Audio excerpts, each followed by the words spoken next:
უხილავი სამყარო როგორ მოქმედებს ჩვენზე და ჩვენი წინაპრების ბედი როგორ გავლენას ახდენს ჩვენს ცხოვრებაზე. შენ შეგიძლია ის გასცე, რაც გააქვს და მხოლოდ ის უნდა მიიღო, რაც გჭირდება. ადამიანი თუ განიხილავს თავის თავს როგორც ცალკე არსებას და თვითგანვითარება უნდა როგორც ცალკე არსებას, ეს არ ფუნქციონირებს. გაიგოს თუ რა სისტემაში მოქმედებს, მოძრაობს და რა გავლენას ახდენს ეს სისტემები მასზე. პრობლემის ზონიდან გაყავხარ და გვერდიდან განახებ თლიან სურათს. რა არის ფარული ლოიალობა?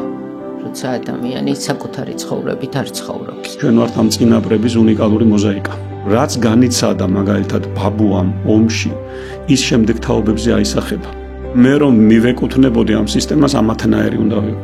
ეს არის არაცნობიერო პირობო ლოიალობა.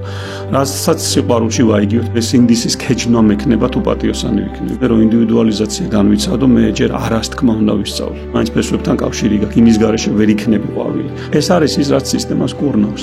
თუ მე ვინკურნები, ეს სისტემის ნაწილი ინკურნება. ჩვენ ვართ რაღაცა სისტემური წესრიგის ნაწილები. რამხელა ფასს ვიხდით იმაში, რომ აი ამ სისტემური წესრიგის ერთგულები ვართ. ჩემი ცხოვრებით არ ვცხოვრობ, ვიღაცის ცხოვრებით ვცხოვრობ. ტვირთი, რასაც მე ვატარებდი, რისმის ატარებელია, ეს უნდა დავტოვო მათთან. ვინც დამფუძნებელი იყო, ის თუ მოკვეთილია სისტემას სული არ ექნება. ორგანიზაციაში მე აღარ ვამნიშნო, მე და შენ. ანუ ზუსტად ამ დაფარულ დინამიკას აჩვენებს სივრცე. როდესაც მეხსიერება დუმს, სხეული ველაპარაკს.